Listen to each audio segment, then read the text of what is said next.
Hello, all. I hope you're doing well. So today we are going to move forward in our first ever serverless, one of the serverless tool provided by AWS, which we call it as like API Gateway. So before moving forward in learning about more about API Gateway, we need to know about why API Gateway, how it came to existence, and what challenges it solves. Okay, so let me start with explaining what exactly API Gateway is. So as in our previous class, we discussed about what is API. Okay, it's like something like I'll just give it a brief intro, like in a different perspective. Okay, so let's assume I need to. In my previous class, we discussed about the Uber example, but we can take another example today. Let's assume I want to get some jokes. Okay, from somewhere. Okay, I let's assume I'm building an app showing some jokes, or else let's do one thing. Let's build a weather API, something like that. If not, let's do like I just want to like get the current trending stock changes. Okay, let's assume we have a Google stock uh, value, right? So it always changes every day. Okay, in every second it changes. So there are many APIs. Okay, many APIs out there which we can use and fetch the data. So you should just focus on few words, right? Fetch is something like to get. Okay, so you always need to map with the methods of HTTP methods. We call it as HTTP methods, right? So if you map it, it's much easier to understand. So you are trying to get or fetch the data of what Google stock value. Okay. So there are like many APIs which provide this, but right now just I'm just giving a brief example like yesterday what we discussed. So once you want to get it, you just like hit that API. Okay, as a user, you hit to that API, you get that API. Okay, but there is something yesterday we used. Okay, if you want to get, you use IP address. Okay, there is something like there are a few other things like query parameters and even the request body, right? In post method we normally set it. Let me open the postman to show just what we did yesterday.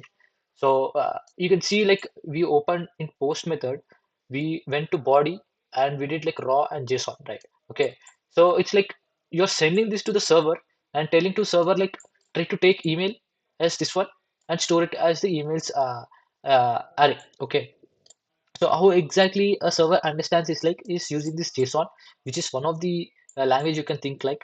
You can even like type like this, like normal text like use this email as this email, whatever we have having this one, right? So you can send like this, but the backend server, right? Whoever is there, that is a program, right? We wrote it in Python. It doesn't understand what you wrote and how you wrote. So we normally define this definition in the backend like, okay, this is a JSON.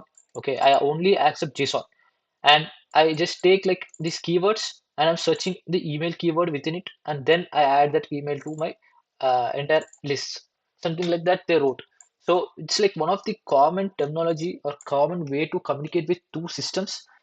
We call it as a client server over here, but the common way is to just send some data to backend is using JSON. Okay, and as we discussed like in the last video, like get method, post method, and the IP address and how to send it. And today, like we are going to move forward in understanding like the what is API and API gateway and other things. So as I said, this is like a brief intro, like what we did yesterday. I just want to give a brief intro, like how what we did in the previous class. So today we are discussing about API gateway, right? This is one of the serverless application or a tool, or you can think like a service provided by AWS. Okay, so what does a serverless means? Is something like if you see yesterday we built an entire Flask app, okay, which is running on EC2 service, okay, which is something like a laptop running behind, and we are running a program within it, okay. So you can see there is a program running. We got an interface. We connected to it, and it's entirely like same like a Windows system. We got it, okay. But in terms of serverless, we don't need to have anything like hardware and CPU, RAM, everything. We don't configure it. Okay, In this EC2, we configured everything by creating it. We selected it. We installed the operating system. We installed all the softwares here, everything, right? But in the serverless, we don't have to do anything. Everything is taken care by AWS. So yeah, it's like you can think like there is nothing behind, but there is uh, some hardware running behind, but everything is handled by AWS, but you don't focus on it. They just provide the service, you just interact with the service. So here the service is like API gateway. So before moving to API gateway, what is an API gateway? You need to know like why this API gateway came, right? So for this, I'll just give you a small good example, right? So let's assume there is a tool. Okay, you can think like this AWS tool itself, right? So there is an AWS, right? So if you go to main page, this is like a one widget we saw, right? This one widget, this is like one widget. You can just interact and you can move it. These are different services, right? But in the front end, we can see like this, but in the back end, okay, whoever has developed, everyone are developed like these all apps are developed by Amazon people, right? AWS teams. There are many teams for each service. There is dedicated team, right? So this like this is like if you click on this button and click on it, this is like one of the API. Okay, from that backend we'll be getting some data, we'll be populating here. Okay, similarly once you just click on EC2, okay, we are having many things here. Once you just click on instances, there are like many buttons, many APIs are going to call in the backend, and each and every button, each and every connect instance type, like each and everything, right? It is like connected to one of the API, one of the project behind this entire front end, right? There is a separate project running behind. So what I say is like these we call it as like micro front end, and each of these action has separate systems running behind. Okay, so how exactly this system is going to know that you're going to connect to this system, this another system? So there are like many challenges in the backend, but I'm just giving a brief. Something like you'll be having many backend systems, and there is only one front end who is going to just connect to all these things. Okay. Previously, okay, we to have like we have we need to have like big challenges. Like this is one IP, this is one IP. There are like multiple systems, means multiple IPs which are there, which are running on. So just you, how are you going to connect to it? Are you going to call with all the different IPs for each and every service? No, right? So, so previously, even like many applications are running still date are using this one, many companies. But there are few challenges which are going to overcome with this API gateway. I'll just tell you. You can think like there is one tool, okay, this tool, which is going to like have only one IP address, okay, which we are going to connect. Only one IP. Okay, that is one tool has one IP address. And this tool is going to get like connected with these all systems. Okay, this one tool.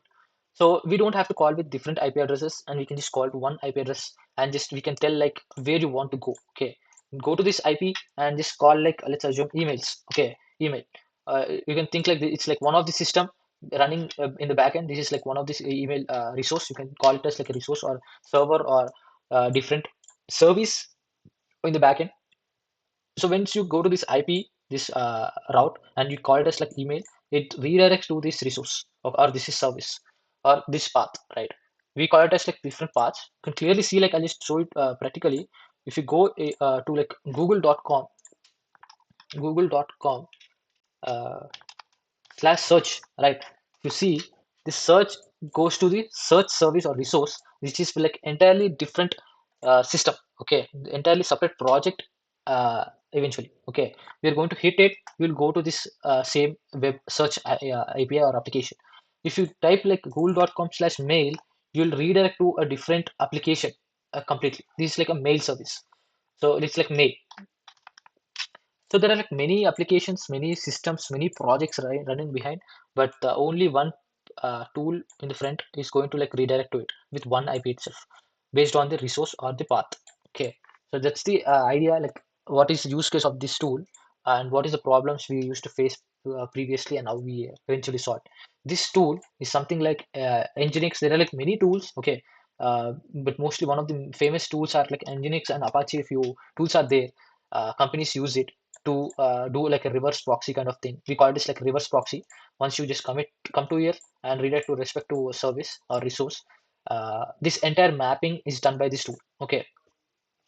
So previously we used to have some kind of like architecture like this, and even we used to maintain this entire infrastructure to run this kind of like this is also like a software which is running on one of the infrastructure. Okay, we take some CPU and RAM to run. So this also like if you have a lot of traffic, we need to scale up this one. We need to maintain a lot of infrastructure for this one. So what AWS has done is something like this kind of tool where I'm going to give to you, which we call it as like API gateway. You can think like this acts like a gateway to this entire backend system. Okay, so that's the thing. It's like it acts like an API, okay, and a gateway between you and your backend systems. So that's how the name came, like API gateway. Okay, where acts like these tools, and you don't have to manage how the infrastructure is being handled. Okay, everything is handled by AWS. It scales up automatically. Okay, using this concept called serverless. We don't have to like bother about the traffic and the amount of like the request which comes in, right? You don't have to bother. It will scale up and scale down as it requests. Okay, how many users are going to come based on that? It's going to scale up or down. Okay, so like let's build practically. Okay, so in our previous class we built this app, right, which is going to like get all the emails for us. I'll just quickly add one or two emails like this. uh, so the email address, the IP address is got changed, right? So make sure the IP address is changed so that you'll be hitting to a right uh, server. Okay, so we can discuss these things later, but you can think like the IP address will always change whenever you restart your system. So it's already there. You can add another email added successfully. Is do a get request to this IP. It gives you. Okay. So now what you can do is like just go to this search bar and click on API Gateway. This one. Open this tool. Okay. And you can come here, click on APIs. There are no APIs, or else in the main dashboard itself, you can just click on create an API. Okay. So you're just going to like create this tool. That's it. Okay. You are going to mimic that one. What it does is like you're going to connect to different resources. The connection part we need to do. That's it. Okay. Don't have to worry about anything. The scaling part and the maintaining thing underlying hardware. Okay. You can just come here and click on create API. Okay. You can see like there are many APIs. Right now we're just discussing about the REST API. Okay, you can connect from different places from Lambda. We're going to discuss this is another service. Right now, we're going to connect from HTTP, and even we can connect from other services of AWS. In future, we are going to discuss about these things. Just click on build. So it asks for is it a new API or an existing one. Just click on create new. You can click like Flask API, something like this. Okay, you can give a good naming thing like email APIs, something like this. Where in microservices we are going to use this API name, which is very useful, right? Click on regional. This is like you can think like how exactly it's going to work. It's in region specific or not, like that. Mostly API gateway is a regional specific. Okay, don't bother about this private and these things, but just think like this service is going to be across this entire region. It can be connected like to across all the services within this region, something like that. Okay, click on IPv4. Just click on it to just have that IP. Click create, and it just created this service. It's good, right? So the only thing is we just created it. We didn't map to backend resources. Right now we need to create these. We already have the resources, but we don't have the mapping to that resource. So we just need to do that. That's it. So the mapping thing we call it as like create resource. Once you create a resource, something like the name kind like slash email, right? So once you just create resource, it asks for the main resource path, okay, and the resource name. We call it as like emails. So why we call it as emails is like we created the route with the name of emails. Okay, we just want to like have the same one. Click on chorus. Okay, we will be discussing about this chorus in future. Okay, just click on it just to have there is an options method. This is like a put create method only, HTTP method, which checks for the cross origin requestings. Okay, click create. That's it. So it just created one resource. We call it as like this backend system route has been created. So whenever who comes to this API gateway with this IP address of API gateway and go like just type email slash, it should go to here. But we didn't map it yet. Okay, we just defined it a resource like email. So once you just want to map it, just go here, click on this email, click create method, and just select the get method for now. Just we are going to do for both the methods. We are doing it manually. In future we are going to do automatically. Okay, get method. Okay, here select HTTP because we are going to connect over HTTP.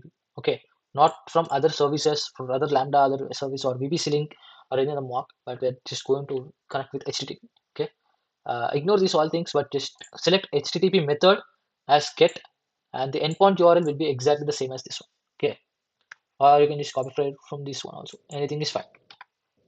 Just go here, paste it. So what you're doing is you're doing this mapping part. You so I'll just redraw it.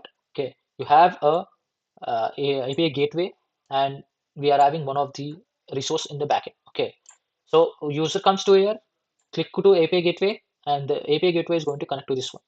So now we are going to do this connection to this slash emails, and here also we have many. We might have many APIs, right? Here we are going to do for get request for now.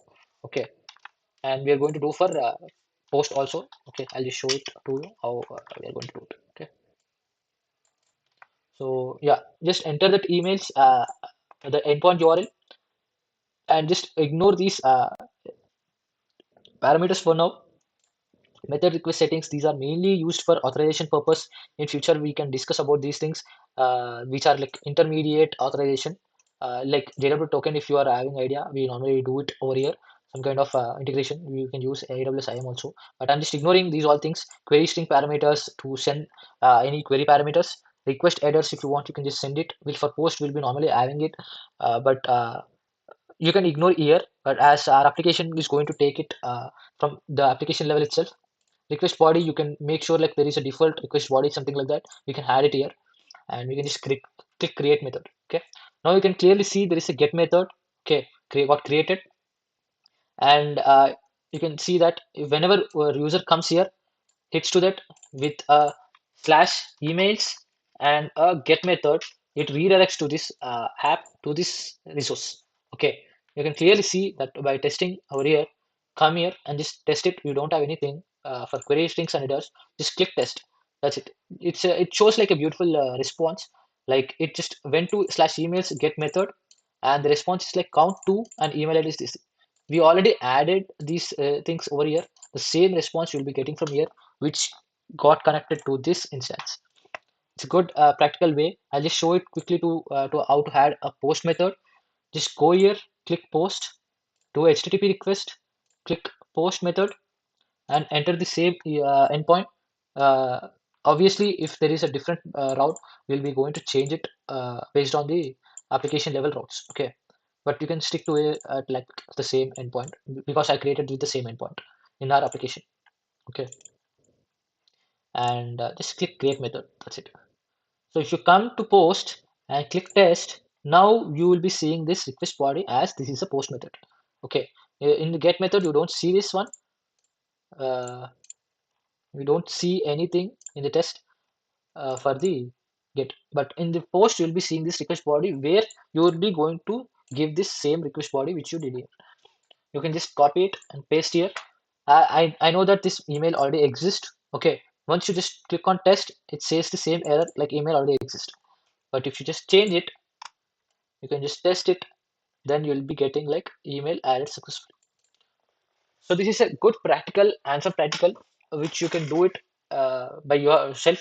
That I just gave you a task in my previous video to create in your own programming language these two APIs. And now we learned about one of the serverless service provided by AWS, which is an API gateway, and how to create resources and methods under it. And now you are able to understand like how systems are going to get connect with each other, how exactly they're going to communicate using JSON and other HTTP protocols. We discussed a lot of things we discussed from first video till now. Uh, so thank you. Have a good one. We can discuss later in the future classes. Bye.